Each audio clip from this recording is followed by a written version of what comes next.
Well, there is word now that the U.S. government was in talks with the Taliban to get its hands on Osama Bin Laden years before the September 11th attacks. Newly declassified State Department documents detail secret meetings between U.S. and Taliban officials in 1998, where they discussed assassinating or expelling Bin Laden from Afghanistan in response to Al-Qaeda's deadly bombings of U.S. embassies in Africa.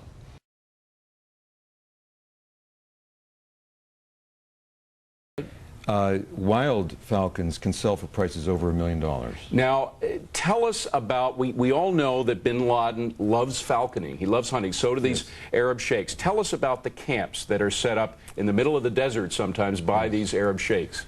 They are five-star tented cities, often with 2,000 people, C-130 transport planes landing every day without passport or border controls. This is where the Saudi and UAE royal princes and sheiks bring in weapons, money, cars, all of which are given to Al-Qaeda. These are what you see them using in their Al-Qaeda training camps. Now, we had pictures. Producers, do we have pictures we could put up of that? Yeah, let's put up some of the pictures to show what we're talking about. This is the kind of vehicle that brings in some of the facilities they need, but they also, you can look inside of these vehicles and see the kind of digs that these Arab sheiks live in. They don't rough it out there in the desert, do they? These particular vehicles are made by a 15% shareholder of Citibank, Prince Walid bin Talal, and they're made for the Royal Falconers. Now, this is an interesting vehicle, if you will. It's on wheels, but this is a little home for one of the sheiks. It's shaped like a globe. In fact, it has the continents painted on the outside. Describe this kind of place. The bottom floor is a kitchen, the central floor is a majlis, the top floor is a bedroom which opens the roof to the stars at night. This is for one of the senior sheikhs in Abu Dhabi. He uses it for hunting. Now, Alan, the key here, of course, is not how the sheikhs spend their cash. This is another one of those rolling facilities. Looks like it's out of Star Wars, for example, but how Al-Qaeda actually uses these camps. Bin Laden loves hunting, but it's more than hunting that he does when he goes to one of these camps, correct? Al-Qaeda capitalizes on dual-purpose use of aircraft, diplomats, and falconry hunting camps. These are used to provide the infrastructure, the equipment to Al-Qaeda. That's one of the inside of those vehicles that you just saw. Go ahead, Alan. In fact, these camps really should be called the Bank of Al-Qaeda. These are, Ronald Motley has been investigating, and we've been helping him investigate how these camps supply the essential money and weaponry to Bin Laden and his army.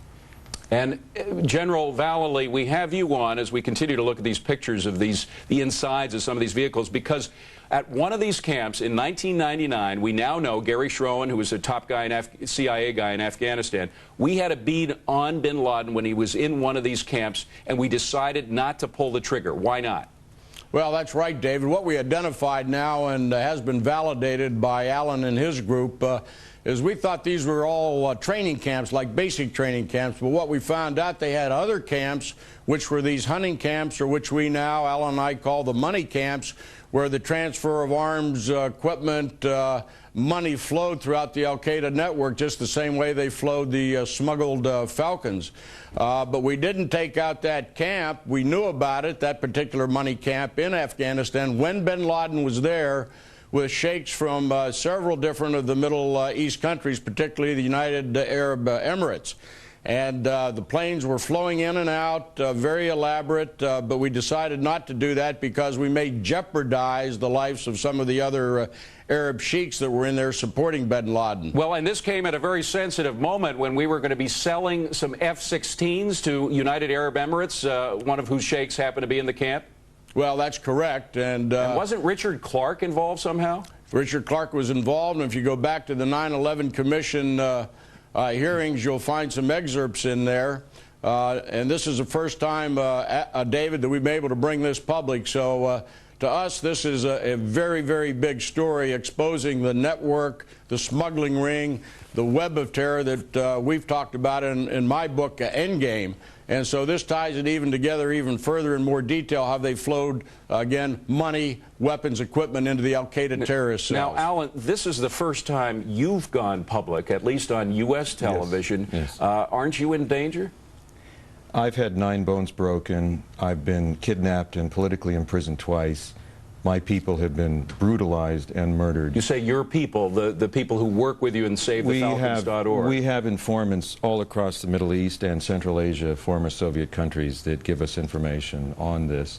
And our people have been hurt, and the problem is the United Nations is writing the licenses for these falcons that go to the hunting camps. The United Nations is complicit, the CITES office, for licensing these camps. The United Nations itself is complicit, you say, in working with the sheikhs? They know what's going on at these camps? The sheikhs have, again, dual purpose. They have put in key smugglers in the United Nations CITES office who make these camps a possibility.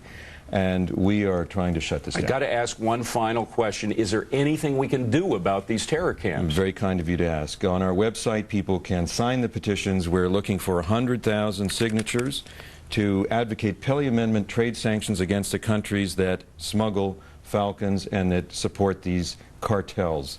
And if people can sign these and we can develop grassroots support, we will shut down the falconry camps that the UN refuses to shut down. All right. Well, Save the Falcons. You see it on the screen right now. Paul Vallely and particularly Alan Perot, very brave of you to come on, sir. I appreciate you being here.